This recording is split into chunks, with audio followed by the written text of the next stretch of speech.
For an entire week, every morning, my wife, Maggie, would leave the house with a container of homemade soup.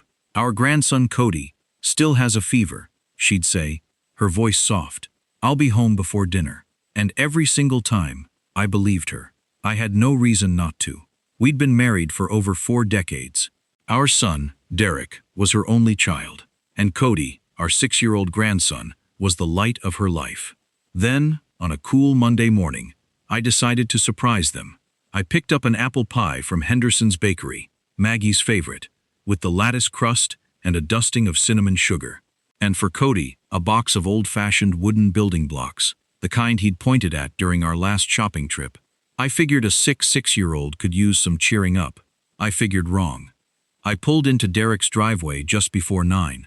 The humid Savannah air hung heavy, smelling of pine and morning dew, the kind of golden October light that usually made the world feel decent.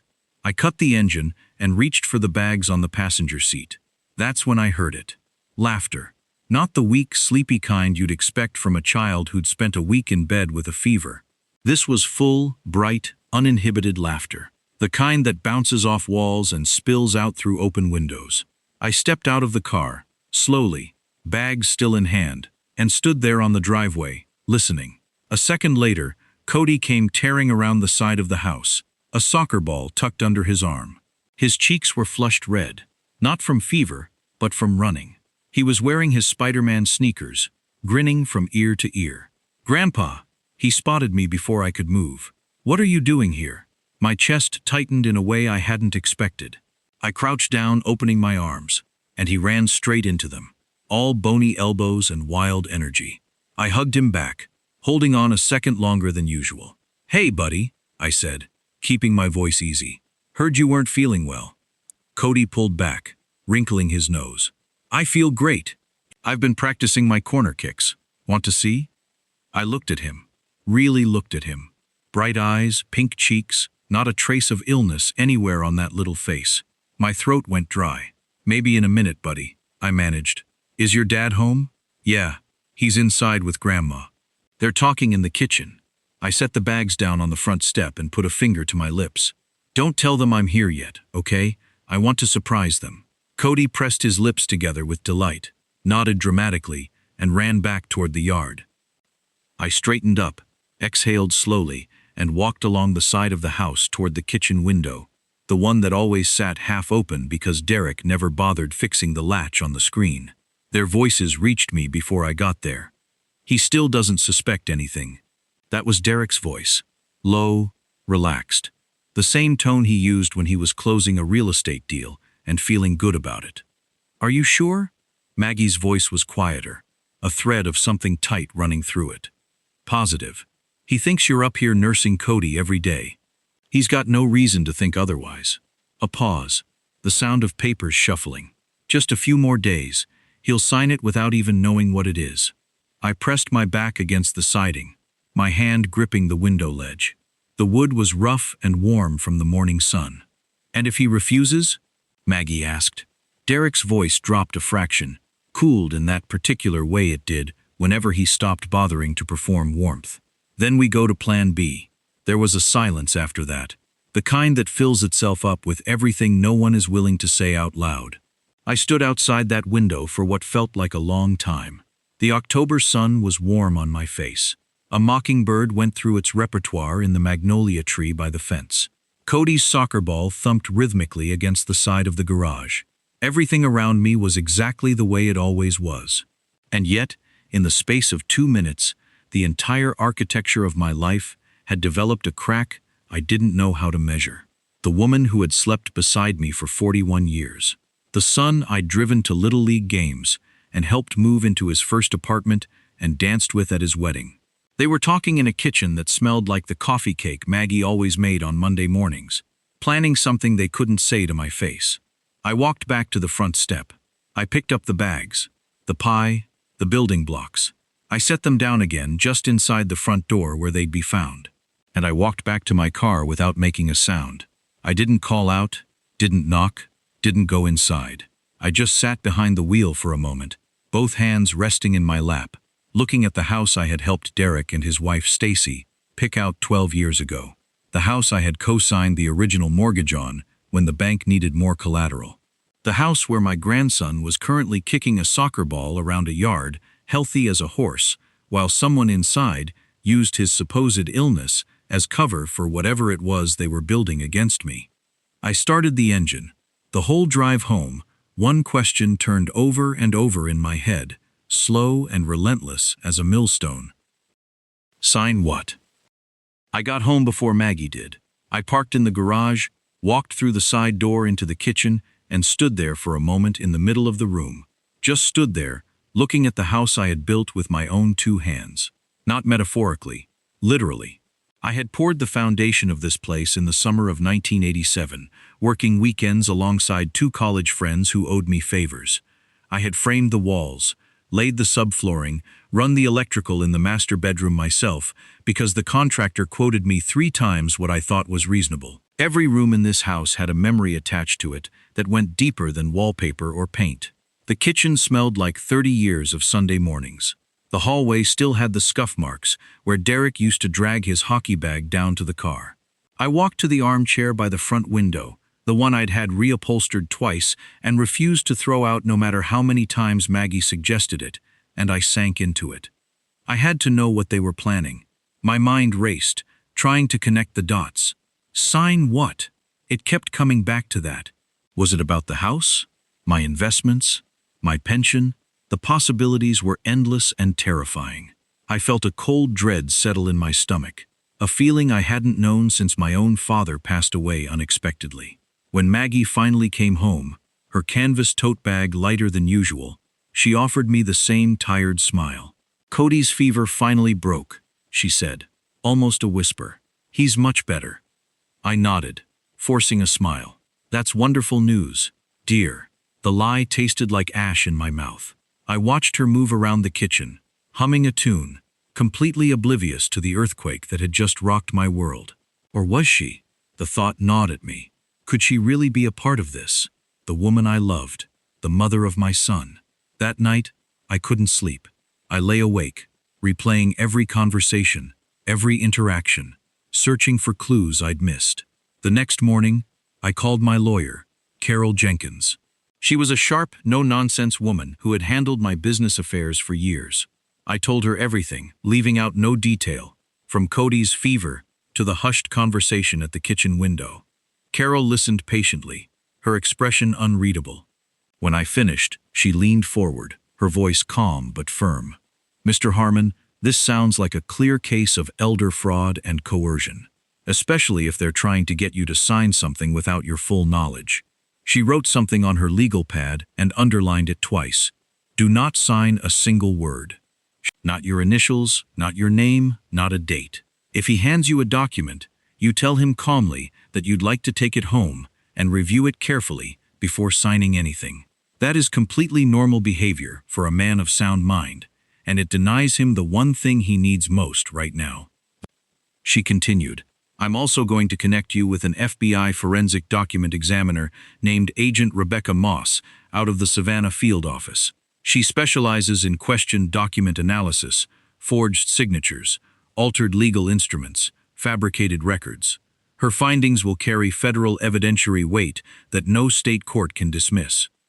I exhaled slowly through my nose. "How long does all of this take?" "Faster than you'd think, given what you've assembled." Carol set down her pen and looked at me directly, the way people look when they're about to say something they need you to actually hear. "Mr. Harmon, I want to say something about your wife." My chest tightened. What Derek did to Maggie, threatening her with a nursing home, using her fear of losing access to her grandson to force her cooperation, that is elder coercion under Georgia law. It is a criminal offense, separate from the fraud. She paused. Maggie bears responsibility for what she participated in, but she is also a victim of her own son. How you treat her going forward will matter to the legal case and to whatever your marriage looks like on the other side of this. The words landed somewhere deep and bruised. I looked at the surface of her desk for a moment, the neat files, the ceramic mug of pens, the yellow legal pads, and I thought about a woman who had slept beside me for 4 decades and had let fear make her into something I didn't recognize. "I understand," I said. My voice came out rougher than I intended. Carol walked me to the door herself when we finished. She shook my hand again at the threshold and held it a beat longer than a formal handshake required. "You came to me with evidence," she said quietly. "Most people come to me with feelings. Evidence wins cases, Mr. Harmon.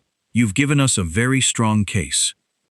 I rode the elevator down alone and walked out onto Bull Street into the gray October morning. I sat in my truck for a moment, both hands on the wheel, feeling the particular kind of exhausted that comes not from physical tiredness, but from having held something very heavy for a very long time. Then I picked up my phone and typed a reply to Derek's message from 2 days ago. "Sounds good, son. See you Sunday." I put the phone in my pocket, started the engine, and pulled out into traffic. Tomorrow, I was going to sit across a table from my son and look him in the eye and pretend I knew nothing. I had spent 40 years building things that were meant to last.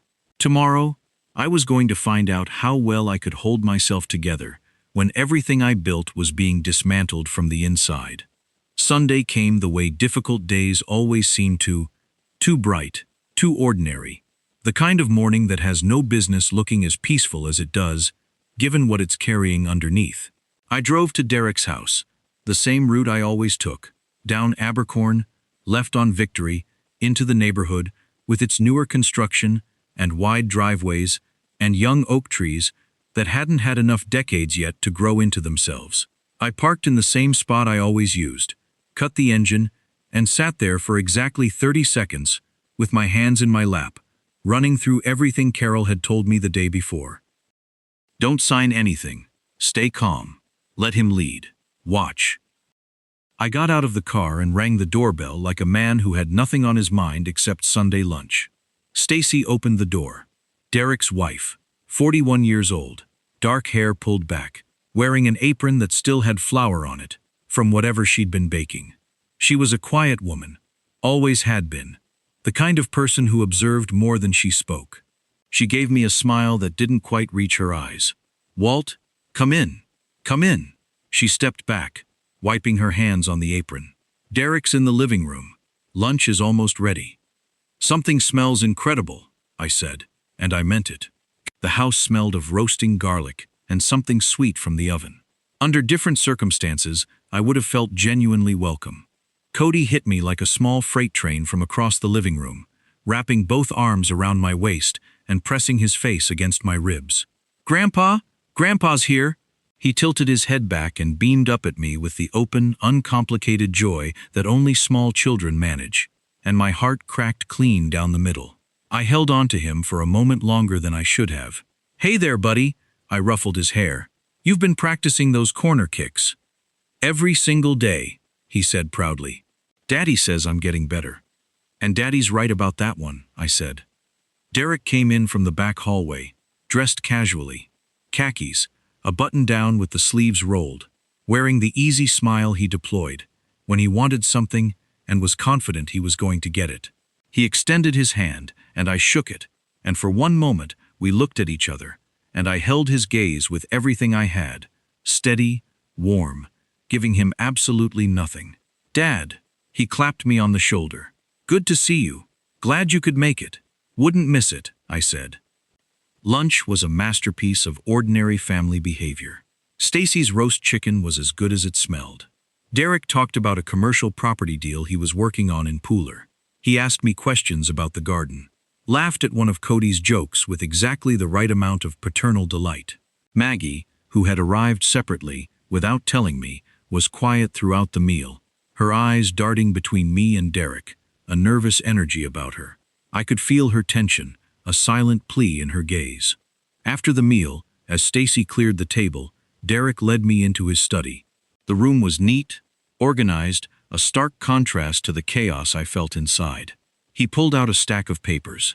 "Dad, I've been meaning to talk to you about this. It's about securing Cody's future." My heart pounded, but I kept my face neutral. "Oh? Yeah. With the market being what it is, and, well, your age, I thought it would be smart to transfer some of your assets into a trust for Cody. It'll protect them from any unforeseen circumstances. You know, medical costs, things like that." He slid a document across the desk. "It's all pretty standard. Just needs your signature here, here, and here. I picked up the document. The title read, Irrevocable Trust Agreement. My eyes scanned the dense legal jargon, but I knew enough to recognize the implications. This wasn't about securing Cody's future. It was about securing their future with my money. It would give them complete control over my assets, leaving me with nothing. I looked at Derek, my son, the man I had raised, loved, and trusted. His smile was still there, but now it seemed predatory, a mask over something cold and calculating. Derek, I said, my voice calm, this is a lot to take in. I'd like to take this home and review it carefully before signing anything. His smile faltered. Dad, it's just a formality. My lawyer drew it up. It's all perfectly legal and above board. I'm sure it is, I replied, meeting his gaze.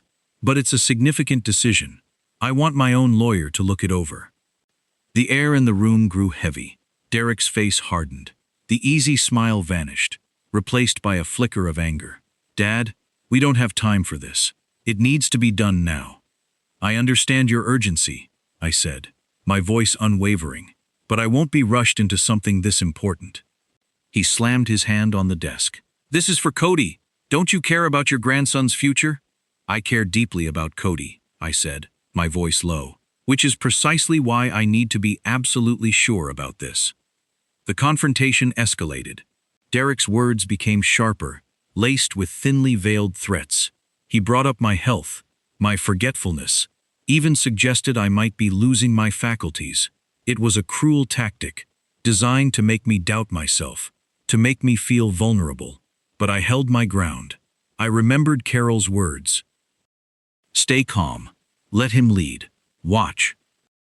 Just then, Maggie appeared in the doorway, her face pale. Derek, stop it. You're upsetting your father. Derek spun around. Stay out of this, Mom. This doesn't concern you. It concerns all of us.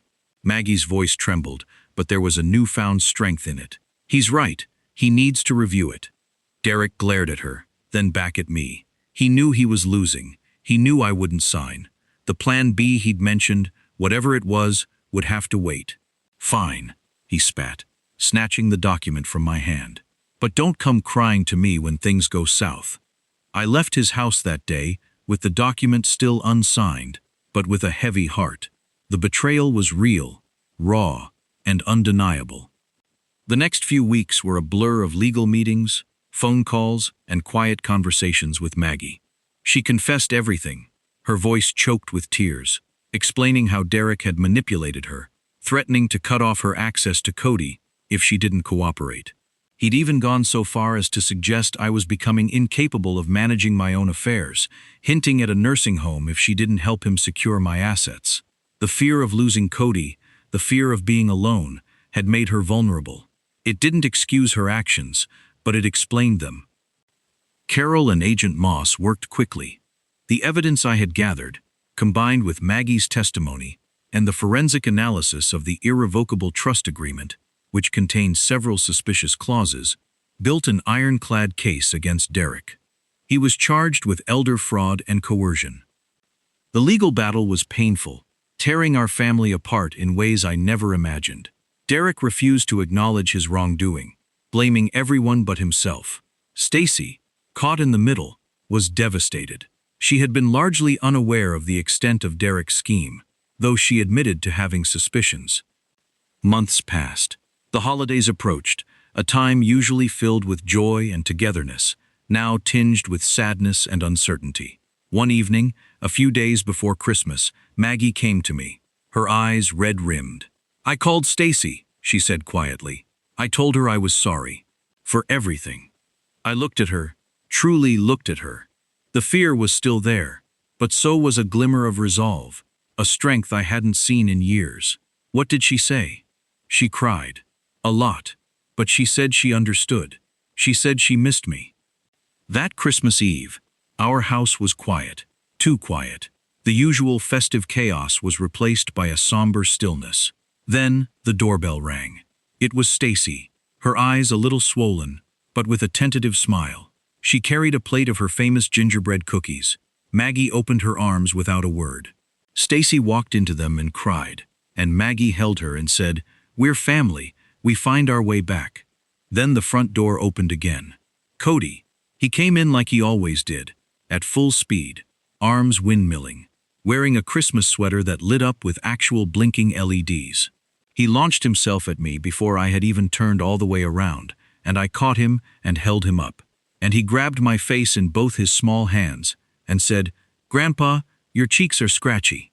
I laughed a real laugh, the kind that starts in your chest and works its way up without asking permission. And the burning behind my eyes had nothing to do with sadness. "Your grandpa hasn't been sleeping enough to shave properly," I told him. "Mom says you were really brave," Cody said seriously, studying my face the way only a 6-year-old can, with complete and uncomplicated honesty. "She said you didn't let the bad guys win." My throat tightened so hard I had to look away for a second, out the window at the white lights on the porch railing and the dark Georgia sky above them. "Your grandpa had a lot of help," I said finally. "That's the secret, buddy. You don't fight the hard things alone. You find your people and you hold on." Cody considered this with great seriousness, then nodded and wriggled down from my arms to chase the cat across the living room. Derek was not there that night. Some wounds need more than a season to close, and I had made my peace with that. What I had instead was Maggie humming in the kitchen, and Stacy setting the table with the good china, and Cody's laughter ricocheting off every wall of the house I had built, with my own 2 hands 40 years ago. Later, after dinner, after Cody had fallen asleep on the couch with his shoes still on, and the fireplace had burned down to a warm, steady glow, Maggie sat beside me and laid her head on my shoulder. The Christmas lights blinked softly. The old house breathed around us.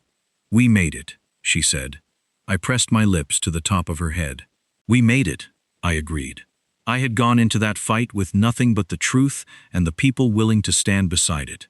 I had come out the other side with my name intact, my home still standing, and the quiet, unshakable knowledge that some things, the real things, the built with love things, cannot be taken from a man who refuses to let them go.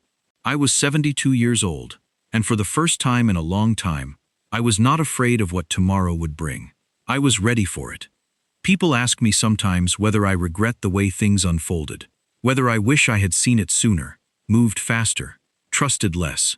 My honest answer is this: I regret the years I spent building a life so focused on providing for my family that I forgot to truly see them, what they were becoming, what fears they were feeding, what choices they were quietly making behind closed doors. Don't be like me. Don't wait until someone hands you a forged signature and a bottle of wrong pills before you start paying attention to the people sitting at your own table. This was a family story I never wanted to tell. A story of family betrayal that started not with hatred, but with greed, dressed up as worry. And the hardest truth I've carried out of it is that the people who hurt us most are rarely strangers. They are the ones we loved without condition and trusted without question. I'm not a preacher, but I'll say this once, because it's the only thing that kept me upright on the worst nights. I believe God doesn't let a man be broken without giving him exactly the tools he needs to rebuild. A neighbor's porch light, a pharmacist who still believes in doing right, a wife who finally found her courage, and a grandson who hugged my face and called me brave. That was grace. I didn't deserve it. I received it anyway. This is a family story about what survives when everything else burns away. And this family betrayal taught me that love isn't proven in the good years. It's proven in the moments you choose to stay, confess, and fight your way back to each other.